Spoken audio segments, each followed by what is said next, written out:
Hello, I am Vaughn Albury. Welcome to Ed Table Talk Unplugged.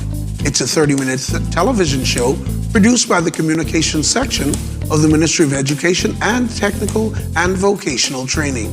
It's where we delve into issues of education, featuring key persons and other stakeholders.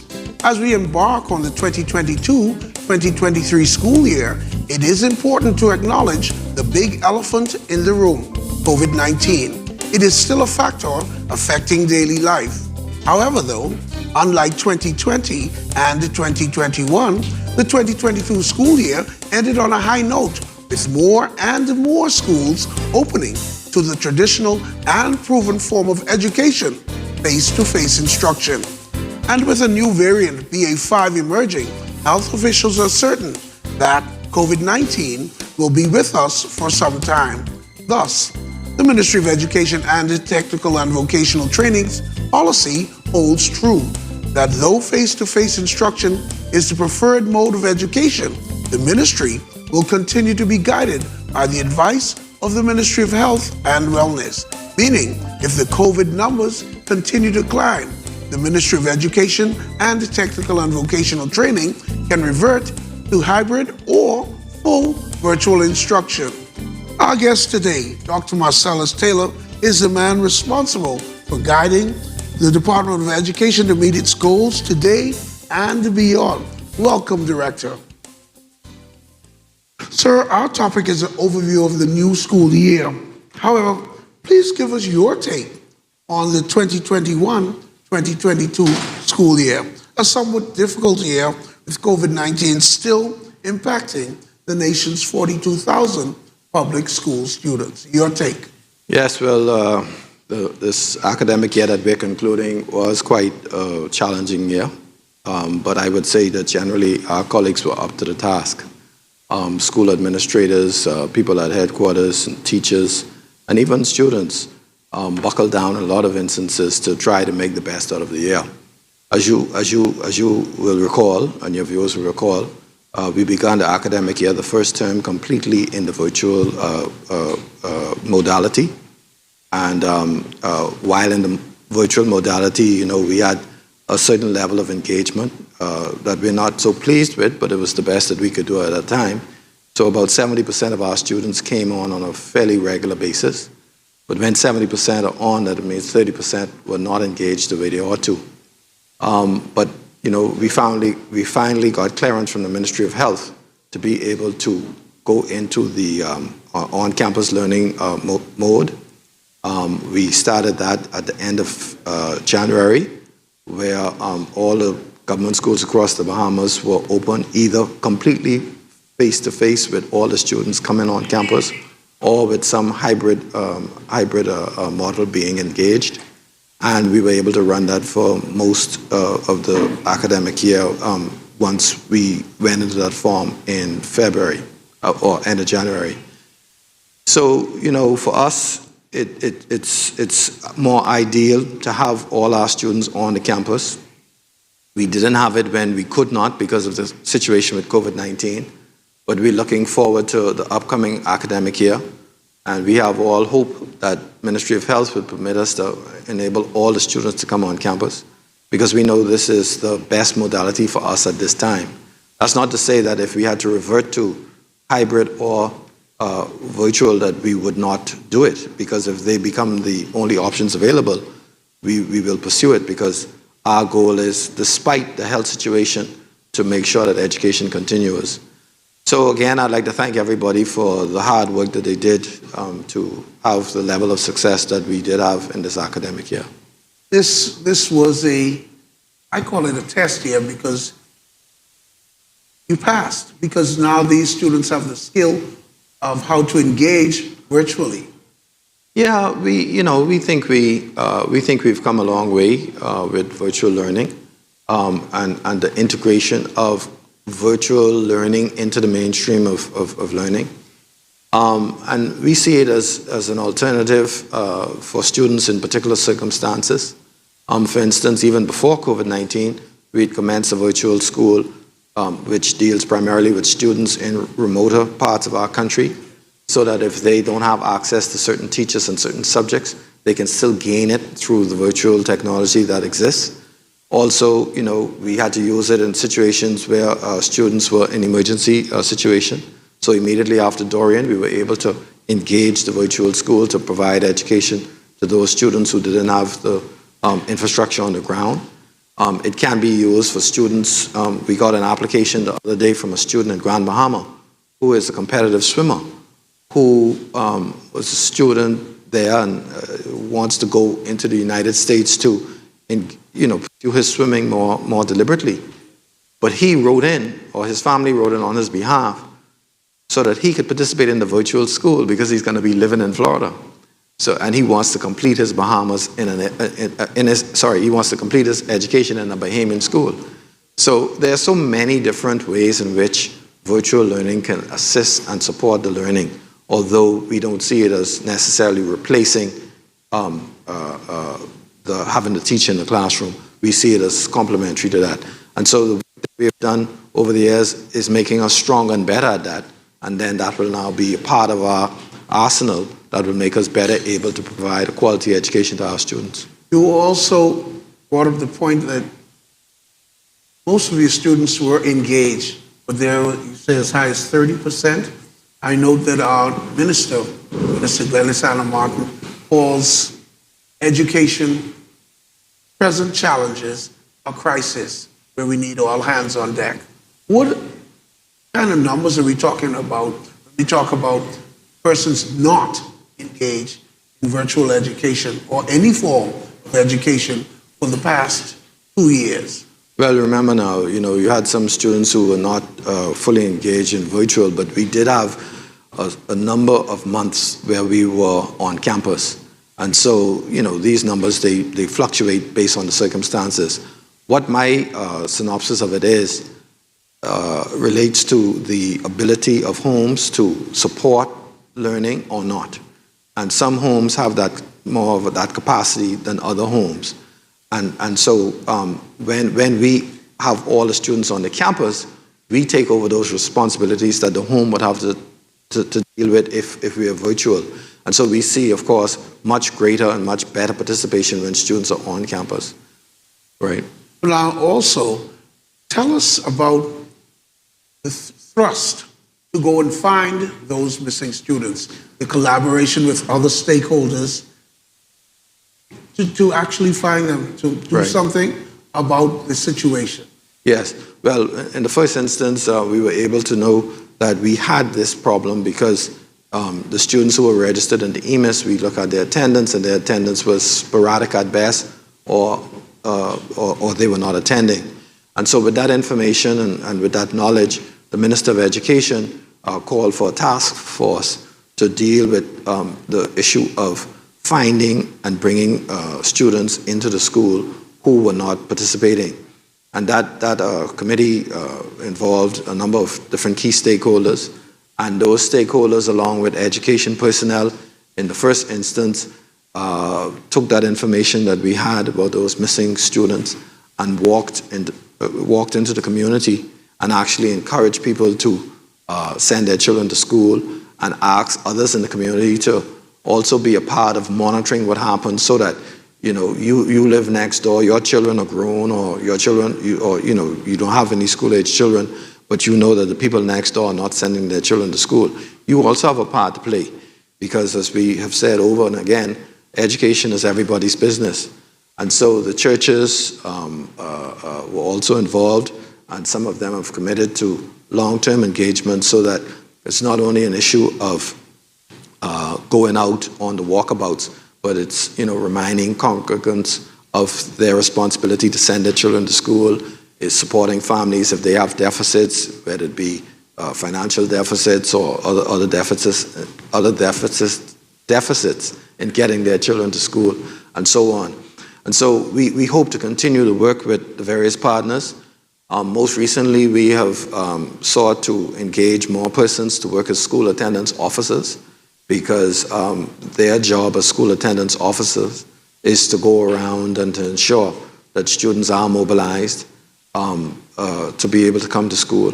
And so we're trying to beef up the ranks there so that we can have a greater presence and so that we can ensure that students who are not engaged are indeed coming to school. Well, thank you very much, Director. You're watching Ed Table Talk. There's much more to come when we talk more about education for this new school year. Stay with us.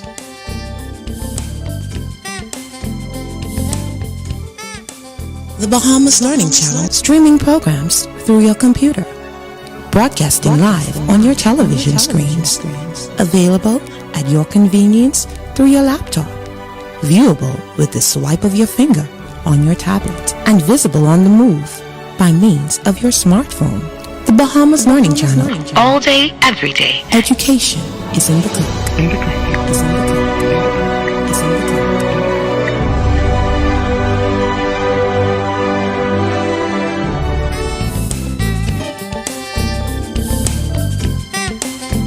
Welcome back to Ed Table Talk Unplugged. We're speaking with the Director of Education, Marcellus Taylor.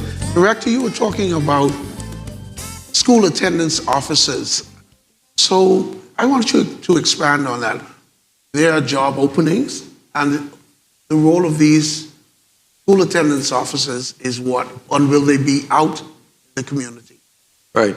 Well, I think what is actually going to happen is there is an arrangement where some persons from the COVID police are coming over to serve in that role if they're suitable for that role. The idea would be that they would patrol in areas where we know we have high absenteeism. We also would outfit them with tablets of sort so that they could have all the relevant information on students who are supposed to be enrolled in school and those students who are not coming to school. And as they move around and they're able to follow the address and go into areas where these students live, they can try to identify them and to see what the challenges are and assist the families in getting the children. And remember, it's the law that any child between the ages of 5 and 16 years, they must be in school. That's the law. And so we have not been very punitive because that's not the approach we'd like to use. We want people to see the value of education and to willfully send their children to school and ensure that their children participate. We do understand that people might have challenges from time to time, but that's the reason why we provide so many social services in the schools.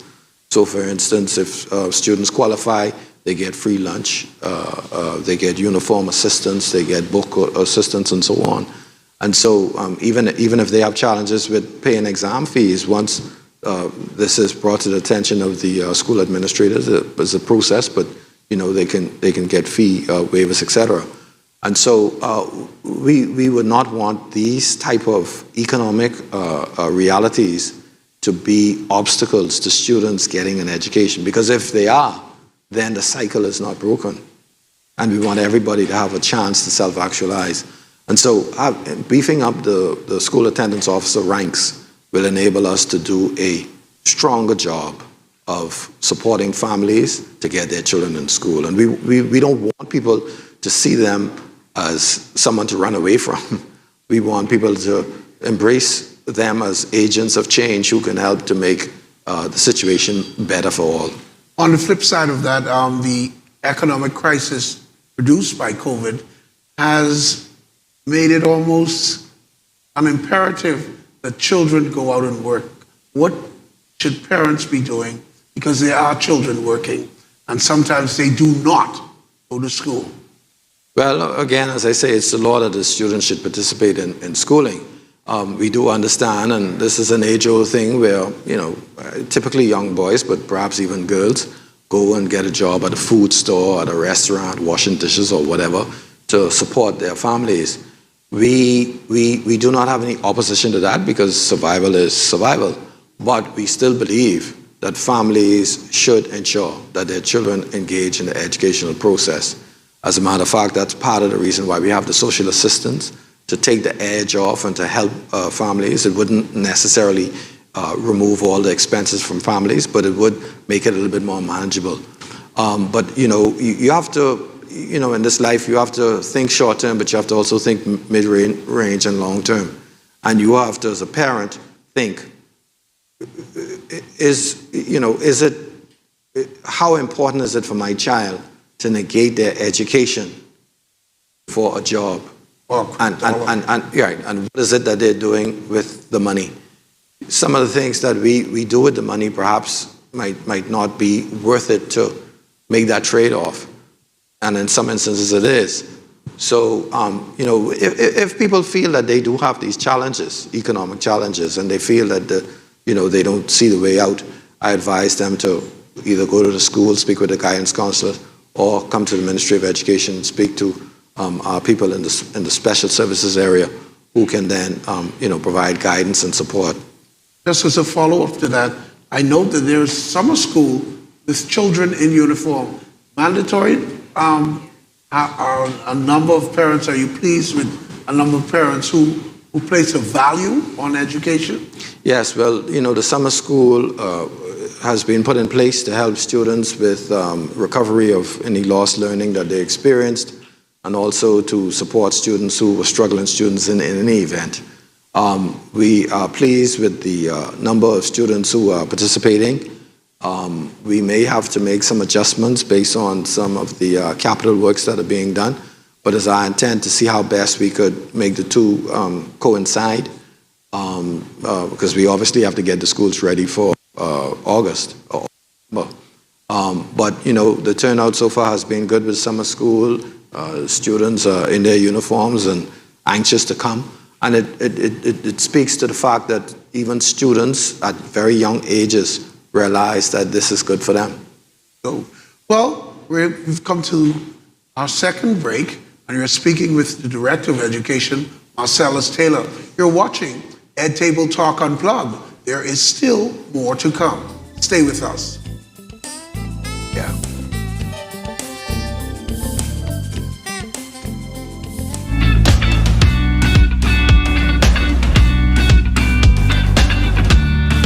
Ready, get set, and off we go into the 2022-2023 school year. Parents, as your children prepare to return to the classrooms for a full face-to-face instruction beginning August 29th, 2022, here are some tips to assist with getting them ready. This is the perfect opportunity to re-establish screen time limits. It's important that your child's engagement with television and other electronic devices is at a minimum as you create a set routine for the new school year. Reinforce the health and safety protocols with your children and the importance of adherence to them. Ensure that your child has a working device in the event that a transition is made to virtual learning. Help your child to make the mark this school year.